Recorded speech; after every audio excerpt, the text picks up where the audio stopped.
Hey guys, I'm Devin Faraci. I'm hiking here in the Santa Monica Mountains looking for Los Angeles' deep, dark, secret Nazi past. This is Badass Digest. When I first came up with the idea for this show, I wanted to not just focus on movies, but things that were just as cool as movies or inspired movies in the real world. One of the things that's really inspired and influenced a lot of movies has been the history of Nazis. Everybody hates these guys, obviously, but they make amazing villains, especially when they come to America. Films like Confessions of a Nazi Spy, or 1941 with Christopher Lee on the submarine, Rocketeer, or Marathon Man, Boys from Brazil. These are all films where Nazis make delicious, hateable villains. But were there really Nazis in the United States of America? A couple of wealthy California industrialists thought that they were, and they were preparing to welcome Hitler after he had conquered Europe at the end of World War II by building a compound here in the Santa Monica wilderness. It was going to be Hitler's West Coast White House. There's a paved road along the way, but to get to the actual compound, it's off the beaten path and sort of away from what gets to be known as civilization. And you come over here, it seems like, and I understand there's a bunch of steps that go down deep into the canyon. This looks like some real pie may business. The view is astonishing from here.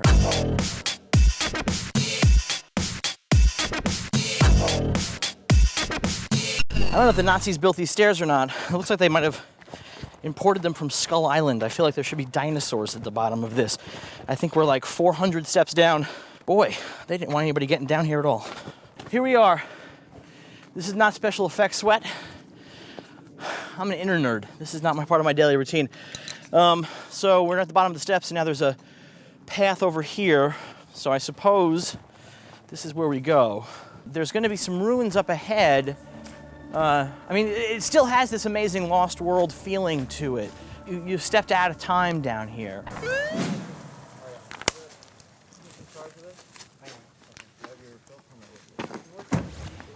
There's a state police guy right around the corner, or I guess a parks police, I don't even know. But he wants us out of here. But here's the thing, it, because this stuff is so cool, I have to get it on film. So here we are. This is the generator building of the Murphy Ranch. This is the heart of what remains of the Murphy Ranch compound right now. This really was intended to be a self-sufficient civilization all by themselves. You can see up there what looks like terraced gardens. They were creating an entire ecosystem for themselves down here. They were going to grow fruit and vegetables and keep themselves fed. Behind that is an enormous tank for diesel gas. These people were serious. This is a huge tank. There was going to be a ton of gas in there. What we see here is it's basically just the shattered ruins of what was going to be their machine shop. They were creating their own appliances, their own things to live on. This was going to be a totally self-sustained community. So there were the generators, the machine shop, and then there was this. This is thousands upon thousands of gallons of water were intended to be here. This was going to be totally a self-sufficient community. They were never going to have to leave this area whatsoever. As the entire United States of America burned around them, their goose-stepping buddies were going to be up here, you know, happy, drinking, having a good time, singing, you know, German beer hall songs, and then finally walking back out into the devastation and asserting their white Aryan dominance on the rest of the people who had burned themselves to the ground. Of course, the reality is that these bunch of dipshits ended up spending all their money up here, going broke, and having to sell the land to somebody else who ended up selling it to the state. But in the meantime, we're left with this amazing giant water tank, which has been reclaimed by the local teenage population for what it looks like fire pit parties and lots of drinking. The park is slowly reclaiming this, and, you know, in 50 years, this isn't even going to be here anymore. And I guess it's for the best because it was a f***ing Nazi compound. So this is it. This is the gate, the main entrance to Murphy Ranch. If Hitler had won World War II, this would have been Hitler's mailbox. We caught what we could, but you should come here and experience it for yourself. This is an amazing place to come visit.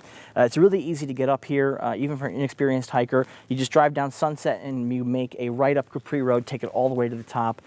You come right up the trail, and then as you come up the trail, there's going to be a chain link fence to the side. There's going to be a gap in that chain link fence, and right down that gap is 500 steps, dizzyingly descending directly into the valley. It's an incredible experience, and it's a place that everybody should come visit. Remember to like us. Remember to comment.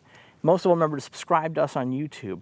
That way you can come back here every single week as we have another adventure. Next week, we're going to have something totally different, totally unique, and totally badass. So I hope to see you guys again next week. I'm Devin Faraci, and this is Badass Digest. that we designed, the blunderbuss, which is the thing that the loopers use. So why don't you do what old men do and die? Men in Black 3 is surprisingly good. Basically, it's the apology for Part 2 we've waited 10 years to get.